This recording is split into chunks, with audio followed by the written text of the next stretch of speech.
NHRA drag racing last weekend at the Strip in Las Vegas. It was the SummitRacing.com Nationals. Mike Strasburg was suspended due to failing to test. Now, I'm not going to, let's make this very clear. He was never found guilty. There was no drugs found on board or anything like that of Mike. He did not fail. He did not fail the test. Fact is, he passed the alcohol part of it. He failed to take the test. That's the issue. He failed to supply. And he had a 24-hour period. Now, the drivers they have a 24-hour period. It's a random selection. Am I correct on this? Yeah, and Graham kind of explained that, and I was actually surprised at how it all how it all works out. There was a little bit more to it than what I had anticipated. We felt like the best thing to do is go right to the source and talk with Graham Light about this topic. How does the NHRA drag racing policy work? What is the, when they say you have a 24-hour time limit to get this done, how does all that go? If you're 24 hours and 30 seconds and you're in the building, what happens at that point? Are you still allowed to take the test? Lots of questions. So what we're going to do is we'll go to that interview now. Obviously, one of our local drivers, Mike Strasburg, recently tested for substance abuse in Las Vegas. And I guess he wasn't exactly found innocent or guilty. He just didn't meet the requirements of... Yeah, he wasn't tested. That's as you said. The drivers, it's a random selection. We do it at a number of events a year. He's done it before. We use the same independent testing facility throughout all of our events where we perform substance abuse testing. So it's consistent from one event where we test to another, same company. It's an independent drug administrative program that does drug testing for many commercial companies and some other sporting events around the country. So it's a legitimate independent drug testing administrator. It's inaccurate to say that he failed the test. They are given 24 hours from the time that they are handed the notice of being selected, randomly selected.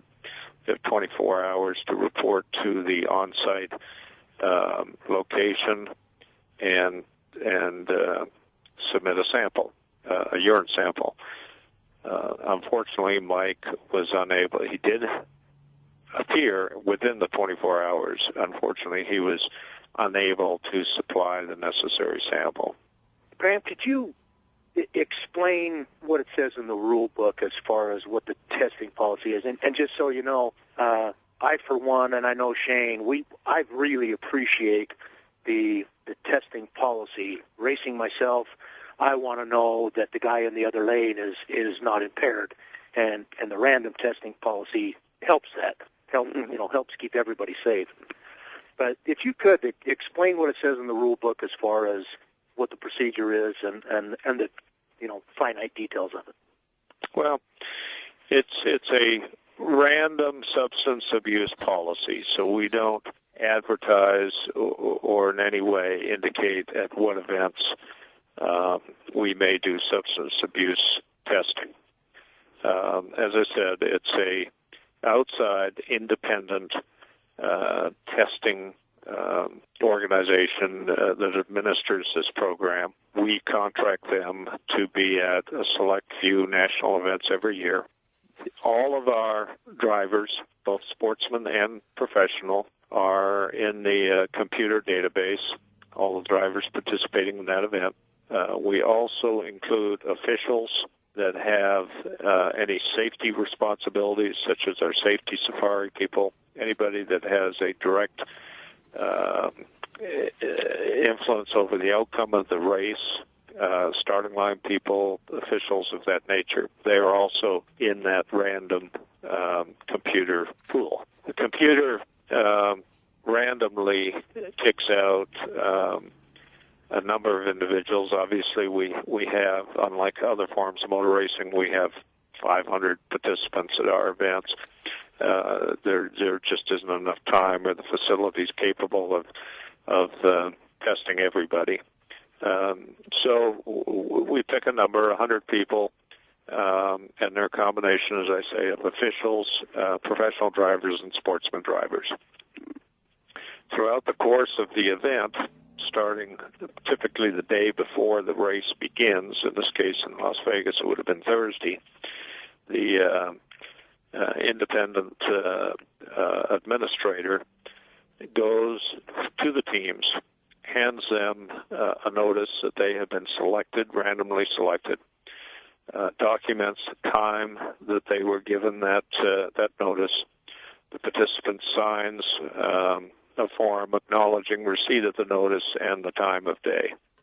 From that point, they have exactly 24 hours to report to the drug testing administrator, and produce a urine sample.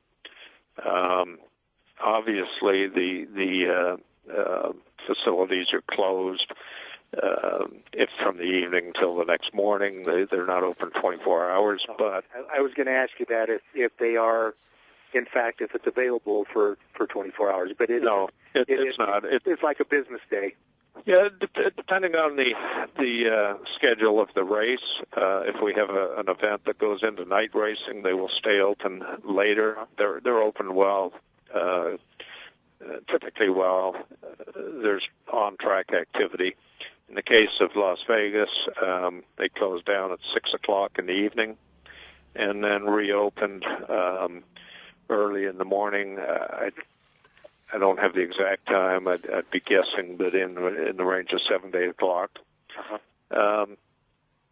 In Mike's case, I believe it was 3:05 on Friday afternoon that he was notified, which gave him till that same time the next day,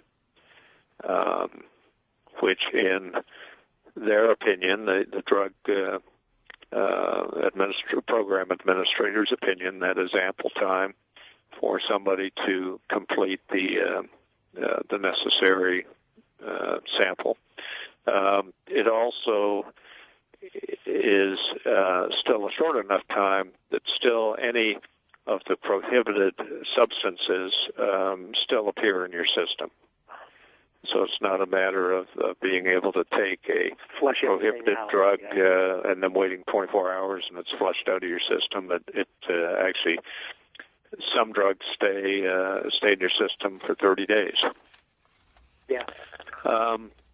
So anyway, the participant goes and submits a sample just like you would in a lab, and after you go to the doctor's office, those samples are labeled. There's a chain of custody. Those samples are then sent off for testing, and the results come back sometime after the event. Graham, I know there's different types of tests. There's urine, blood, breath, saliva testing. Have you guys, are you strictly behind, testing by urine, or have you sought after maybe a hair sample or a blood draw for those participants that just can't get enough fluid to fill the number of vials that are necessary for the test? First off, they require 2 vials. I don't have with me the exact amount that each one needs to contain. There's 2 elements of the test. They do a breathalyzer test for alcohol, but primarily it's a urine test. They're not set up for taking blood samples or any other samples for the test. And this, in the documentation that the drug program administrator hands the racer at the time of notification, it clearly indicates that. I understand that Las Vegas is the least humid of anywhere we run. It's a very dry climate.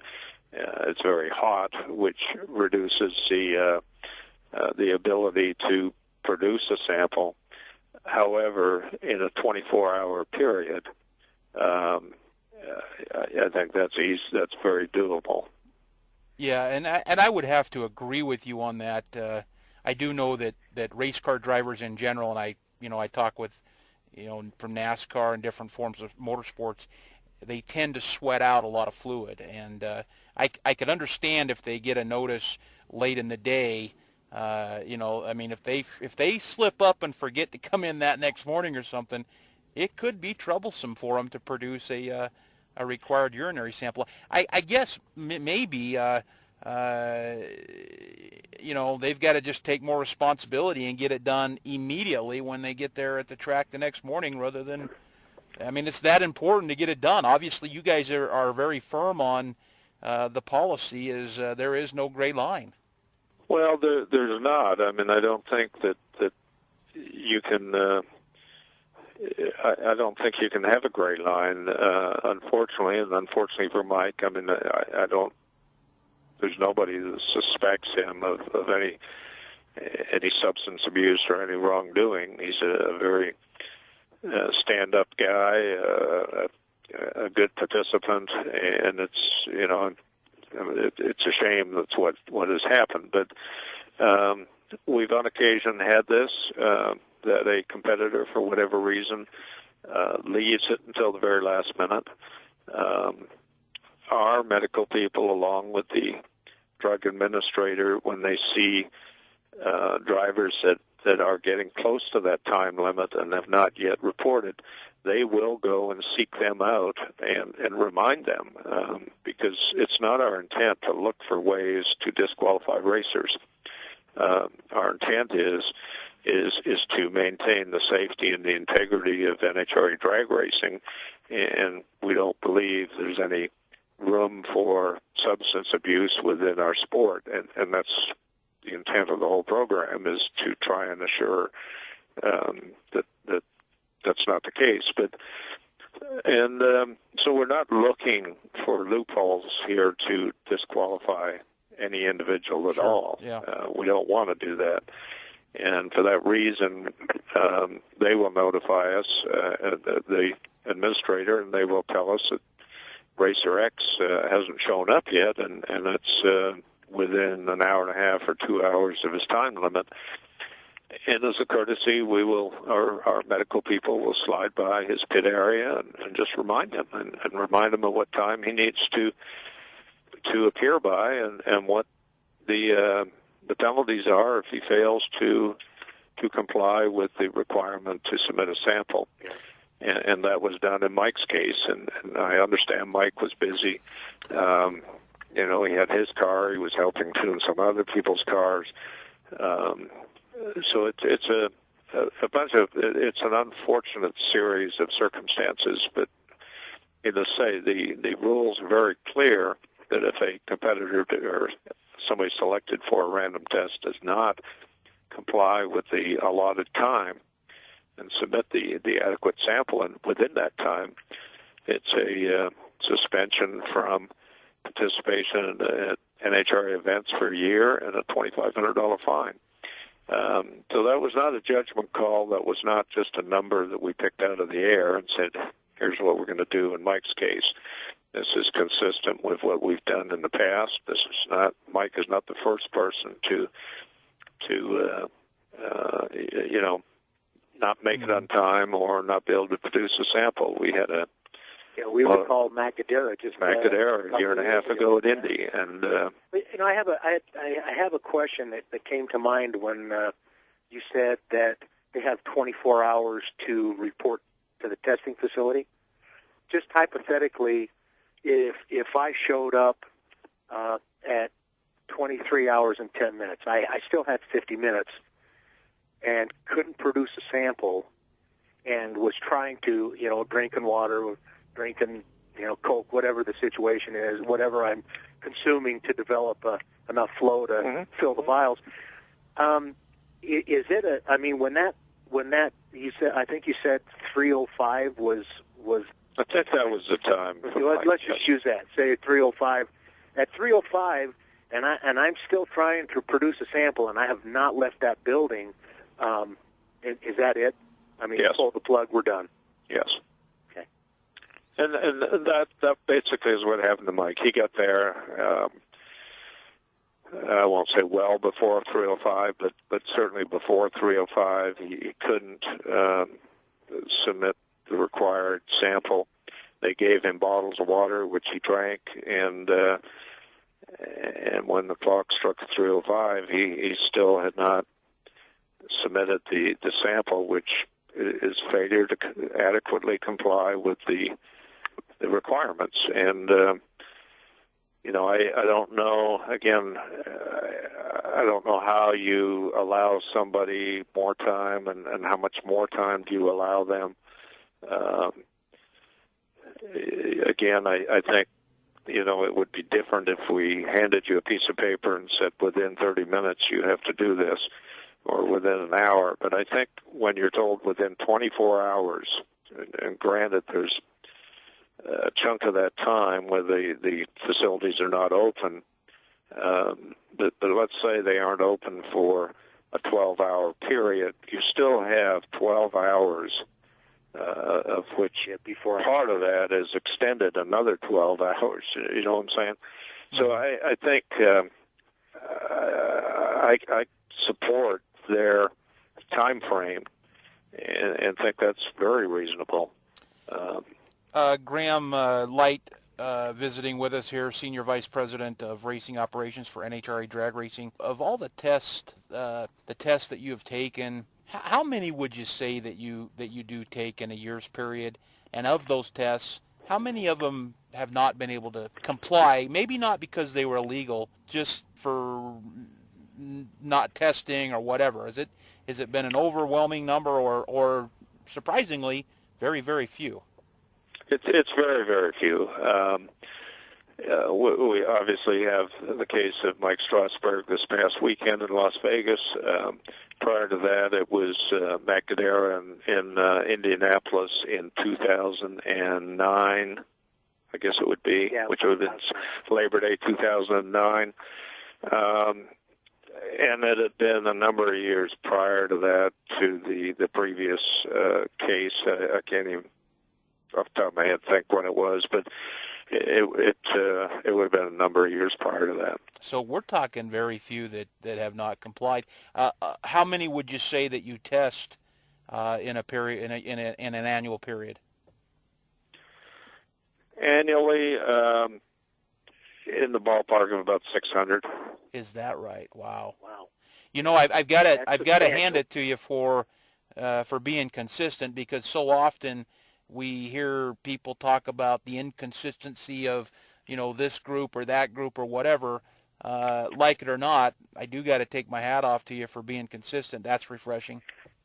Well, I appreciate that. I mean, it's you're less likely to get into trouble if you enforce laws or rules consistently, and if the individuals participating in the game know that.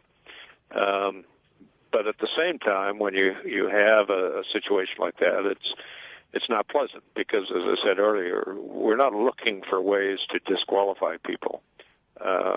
In Mike Strasburg's case, he was a very good racer, didn't race all of our races, but represented the sport very well at the races he did attend. So you don't like to see that happen to anybody. But at the same token, we have a policy. It's a written policy. It's very black and white, and you have to. There really is no decision on our side as to what action needs to be taken, and you may not like. I may not like what we have to do, but we got to be consistent, as I say. I have one other question, and that is, does the NHRA, are there any allowances, say, for someone like me with an enlarged prostate, where if the facility was open like 2:30, 2:45 in the morning, I'm all in, but it's very hard to go on command, so to speak. Well, I think if somebody has the other side of that is if you are a competitor, say I'm competing in Comp Eliminator, I am selected, and I'm qualifying or I'm racing during the time frame that the facility is open, then basically I would have to take myself. I would personally have to take myself out of competition park in the facility until such time I could deliver. Well, you're familiar with our form of racing, and Just a bit. on any one day, and typically these tests are conducted during either the initial setup day, such as Thursday at Las Vegas, which there is no cars running down the racetrack. Some people were given their notices Thursday morning. They could have done it Thursday afternoon, so they weren't racing. But when you get into Saturday and Sunday, or I should say Friday and Saturday, your qualifying days at Las Vegas, pretty well every race car out there, whether it be sportsman or professional, only had 2 runs that day. So we start running at, say, 8 a.m. in the morning and run till about 6 o'clock at night. And no matter what category, whether you mentioned comp eliminator, whether you're in comp or you're in top fuel, you're only going to be making 2 runs on that day. Your runs consist of 6, 7, 8, 9, 10 seconds, depending on the car, and certainly more prep time getting in the car and so on. So let's say you're in the staging lanes and you take a half hour to prepare for your run, and you make your run. And I'm not counting the time you're working in the pit area, maintaining your car, preparing your car, but the driver having to get in the car and make the run. So you take a half hour. That's only 1 hour out of about a 10-hour period that day that you could have taken 15 or 20 minutes to go over and submit the samples. So, it does seem a very, very, very unfortunate set of circumstances with Mike, knowing the family as I do. Well, it's very unfortunate. It's very unfortunate. I hate it. But and part of that is the entire family, the entire Strasburgs with the transmission business and running top alcohol cars at the same time and running pro mods at the same time. What a calamity of errors. Mm-hmm. I agree. Is the competitor, when he's eliminated from competition, now that what's happened here to Mike, are they not allowed to go back on the premises or even walk around in the pits or go and watch the show, or how does that work? He's not allowed to drive. I mean, he can come back to the premises. You can't stop anybody buying a ticket and coming to the races. So, no, he's prohibited from participating as a driver for that period of time. I got you. Okay. Okay. What is the recourse? What are his options from this point moving forward? I mean, besides waiting for the year and $2,500. He can appeal the action. It's an appealable suspension. It's a fairly extensive process. 3 different layers, basically. You can submit for a request to review the case and so on. NHRA reviews it by people that weren't involved in the initial decision, so they would review it, see if this is reasonable or not. They can overturn it. They can leave it as is. If that's the case, then he can request a formal appeal in front of a panel. He can bring in witnesses, documentation, anything he wants. It's doesn't follow the court of law rules, but it is a similar panel's appeal. They make a decision, and they can either make the penalty worse, they can uphold the penalty, or they can lessen the penalty. It's completely up to them, and it's based on the facts that are presented to them. Now, is that also, say, Mike's situation is different than if he tested positive for drugs or alcohol, but say someone tested positive for drugs, is it the same? Is it the same penalty, or tested positive? They were drinking at the track before they went and had the test done. What are the circumstances and the penalties behind that? It depends. Alcohol is different than drugs. Understandably. And it also depends if it's a first violation, second violation. It depends on whether or not the individual will voluntarily register in a drug abuse program or an alcohol abuse program.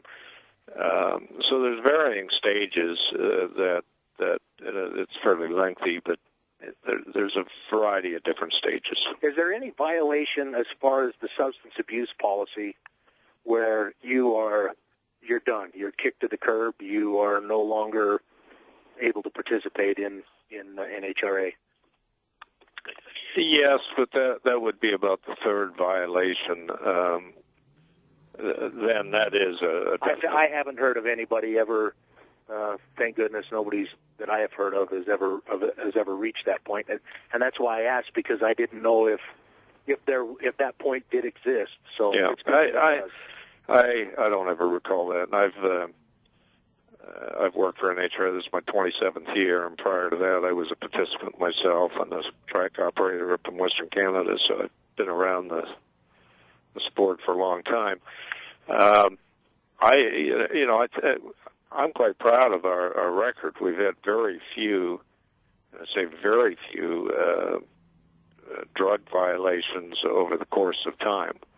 And I think it's necessary to still maintain a drug testing policy. But it's not in place because we have a problem. There are no problems, and I can't remember the last time there was a violation of the drug policy. I'm not talking about the failure to comply with the testing requirement. I'm talking about actual drug abuse. Positive for something. When you're talking drugs, cocaine, marijuana, those sorts of things, I can't recall the last time that we had a situation. So I'm very proud of our drivers in our sport. It's been a very, very long time since that we've ever had to deal with an incident like that. Well, I would certainly admonish Mike that, given the circumstances behind what happened, that he would appeal it and get back at the track. Yeah, no, if he feels he's got justification, I'd urge him to do that. Well, Graham, we appreciate you coming on with us. We know you're busy, and we appreciate the time that you've given us to kind of clear the air up and spell it all out. And it looks like it's working well for you, and we appreciate you coming on the show with us. Well, thanks for. First off, thanks for covering our sport. We appreciate it, and appreciate both Shane, Steve, your efforts and your support, and keep up the good work. There he is, NHRA Drag Racing's VP of Operations, Graham Light. Coming up next, we'll hear from Mike Strasburg. Stay tuned. You're listening to The Racing Fan here, 1320 K-Fan, the sports leader.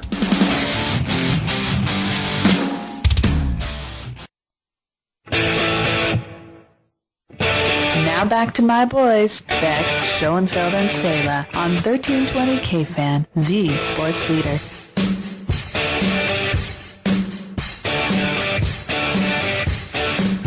All right, talking about the NHRA substance abuse policy. You missed part of the first segment last week at the Strip in Las Vegas. Mike Strasburg out of Salt Lake. Linden, close enough. Salt Lake. He's a local racer. A lot of people know him. Run cars out here for years at Rocky Mountain Raceway, Bonneville. Salt Flats. Has a rich history here in the Salt Lake Valley. Was recently randomly his name was called to give a urine sample, breath test for NHRA for the substance abuse policy, which, mind you, is not the first time this has happened to him. He's been pulled a few times, multiple times, definitely. And had a 24-hour period to get this done. Actually, if you look at it the way it was described to us by Graham, probably more like a 12-hour period to get this done. And showed up, tried to get it done, but was not able to produce enough fluid to fill the second vial. And unfortunate circumstances, Mike Strasburg has been suspended from NHRA drag racing to compete throughout the rest of the 2011 season. I guess it's 1 year from now. We heard from Graham Light, who is the NHRA Vice President of Operations in the first segment. Now we want to bring on Mike Strasburg and talk with him. Mike, how are you this morning? I'm fine, thanks. Hey, good to have you on the show. Sorry to hear about the circumstances there. That's a tough deal to have happen to anybody, and let alone a friend of the show. If you will, walk me through your 24-hour period. You were given the notice, you told us, right around 3 o'clock on Thursday. Is that correct? That's right, 3:05, and we were probably doing way more than we should have there, running our own top fuel car, tuning and maintaining an alcohol funny car, and we had a lot of transmission customers in the Pro Mod class, and, we made 4 runs per day, between our car and the other car, not to mention any of the other things that we had to do. So it was extremely busy, and, if they would have given it to me a day before, like on a setup day or something, I would have went and spent the day and waited there to try to get it done. So it was a Thursday or Friday that they?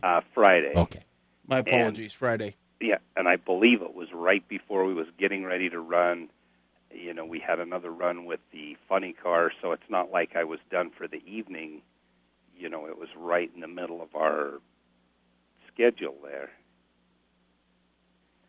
And, so we did that. They closed at 5 or 6 o'clock, and they opened the next morning at 8 o'clock, which is when we started running the alcohol funny car. Now, they close at 5 or 6 o'clock, and you say 5 or 6. There is no specified time that they close. It's 5 or 6 because it's when competition is done. Is that correct? It varies from track to track. Sometimes when they have the later sessions. But you really don't know, is what I'm saying. You don't know that the office closes at 5 p.m. That's it, done. You don't know what time that's going to be. It's just closed when it's closed. As far as I know, yes, and they're, so you have a certain amount of time to get there. The thing that we have the biggest problem with is they didn't follow DOT protocol. Anyone that wants to get on the DOT website, they have protocol for things that they call shy bladder or split stream, things where they should have tested what I gave them. They had more than enough. The reason why they require 2 vials is if the first one fails, at your expense, you can request a second vial be tested. But they don't test both of them. They only use one. And, so the first thing I did when I got home Monday morning is I went to the IHC hospital, and I had them do a hair follicle and a DOT urine, and the hair follicle shows back about 12 months, it shows on the result, to prove that, no, I wasn't trying to hide anything. It was just a bad deal, the temperature, and DOT has, on the case of the shy bladder, they require that you're given so many ounces, like 40 ounces, and that you're to remain there for up to 4 hours to complete the test. The question I have, and I'm not, I'm the oddball out here because I haven't been around drag racing a lot like Steve has. Okay, I've went and I've watched and everything, and I know there's a lot of listeners probably listening going, that guy had 24 hours to do this, and I kind of said the same thing as to why didn't you just go and get it done in the morning when you first got there? And I guess we can all second guess anything, but I do want to ask the question, how come you just didn't go get it done that morning? That was when we was scheduled to run the funny car, so it probably would have been easier for me to park our car, but it's hard to go to someone you're working on and say, hey, you got to park your car, we can't make this run. And, you know, and I thought I could go down and take care of it, that, you know, but I just couldn't give them the sample that they wanted. How often have you been tested? Now, I know this is a sheer random test that NHRA drag racing does, but how often have you personally been tested within maybe, let's just say, the last 2 years? About 3 times. Okay, and that's fairly decent. I mean, that's not overly, I would suspect a couple of times maybe. Yeah, I could see that. I was shocked to hear that they had tested 100 people. I was really shocked to hear that they tested about 100 people down there in Vegas. That's a lot of people going through there to be tested. That's right. So what now? What do we do? I mean, what's the next step? Are you going to appeal this? Because obviously you have a chance to be able to appeal it. Yeah, I think we have to, you know, for our sponsors, ProComp Motorsport and some of our other sponsors, we have no choice but to try to get back in, you know, before we lose them and everyone that's backing us on this. So I think we have to do the appeal. You know, we're kind of giving it a week and letting everything cool down a little bit, and then start whatever we need to get this reviewed. You know, I mean, and there's some cases, you know, remember back when John Force had his crash, what would have happened if he would have been served 15 minutes before his run, got in a wreck, got hospitalized? Would it have been a different circumstance, or would he have been? It would have been different. They'd have drawn blood at the hospital. And that's what I tried to do here is, you know, because in their NHRA they have the choice between urine, blood, or saliva, you know, and I tried to get them, you know, let's do blood, let's do something else before my time was up, and they said no. And probably because they didn't have the equipment or you know, a certified phlebotomist there to draw blood, whatever the circumstances may be. So you're looking at doing the appeal. Now Graham mentioned something about a board of review or a panel review where you could request that some people that weren't there, weren't involved in it at all, could review what happened and maybe make you know, turn it over. Or of course, like he said, they could stab you and make it worse too. Yeah, you know, and at this point, I mean, we really have nothing to lose. I mean, if we sit out for a year, then, I mean, basically we'd have to be finished, I would think. You know, so I think we'll try that first and show them my evidence, and, you know, and there's a lot of, I think you're going to see some rules changes coming down the line at the next pro board meeting. It's on the agenda. This is the number one thing, not so much in my case, but to make sure it don't happen to someone else. Now, you know, one thing to your credit is when you got back, having the hair follicle test done, having the blood test done, or the urinalysis done, to immediately, you know, back yourself up that, you know, you can go back 12 months. I wasn't trying to hide anything. It was just you know, unfortunate circumstance. So yeah. Well, and I think more importantly, obviously for your sponsors and everything else, but right now, in the eyes of hundreds and maybe even thousands of competitors and fans and whatever, they're looking at Mike Strasburg as possibly trying to duck the test because, you know, even though you haven't been proven guilty, it's that old thing as you're guilty until proven innocent. That's how we live in this world anymore, rather than the opposite. So to clear your name from that, I mean, I think you've got to go through the process. I think you've got to show that, hey, I did go immediately the following Monday or whatever and take all these tests, and I'm proving that, look, I'm not doing anything that would be, you know, harmful or detrimental to any of the competitors out there or anything of that nature. That's right.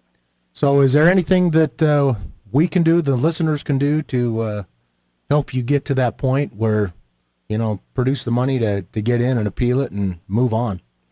Well, right now I think we'll just see what happens, and hopefully we don't get to that point where, you know, there has to be any kind of litigation or anything. Hopefully it can be handled through their normal channels, and, we can be proven innocent of this. Right on. Very good. And before I let you go, and we're way behind, my producer's screaming at me to go to a break, but before we let you go, real quick, you've had a chance to think about this. Is there a better system? Is there something that you would like to see NHRA do differently? I would like to see them go to the saliva test. That's something that they can do in the staging lanes. They could walk up to you, and 10 seconds later you're done. And in the NHRA rule book, that is one of the options that they can ask for. We cannot ask for it, but they can ask for it. Yeah, very interesting. That'd be cool if they did offer that. I mean, if you've got nothing to hide, yeah, let's swap, and they move should on. do everyone. That's what we told them at the testing. Why isn't everyone tested? And they laughed and said, "Who's going to pay for that?" So. I asked Steve, and I know we're way behind here, but I asked Steve, why don't they test at local tracks? And I'm talking like.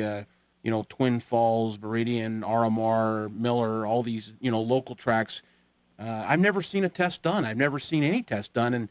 And I've asked 2 or 3 different people, and, unfortunately, I've had some people say probably because there wouldn't be any cars out there. But I'm just curious to know why none of that's being done. I mean, you're still racing. Yeah, that's a good question. And whether you're at your local level or a national level, it is what it is. Absolutely. Top priority. Yeah, you're still competing, and you're still going just as fast down the quarter mile locally as you are at the quarter mile on a national event. That's right. Maybe you better bring that up and see if you can't get something done there. One last thing is this just kind of proves what happens in Vegas doesn't always stay there, does it? That is right. We're up against it, Mike. Thanks again for coming on the show. Good luck to you. We're behind you. We'll help you any way we can. And, we know you're a good, clean guy, and for the record, and we're standing behind you. All right. Well, thanks, Shane and Steve, for having me on. All right. There he is, Mike Strasburg, top fuel driver, NHRA drag racing. Coming up next, we'll turn to Miller Motorsports Park, find out what's happening out there at the Playground of Power. Stay tuned. It is the Racing Fan, 1320 KFan, the sports leader.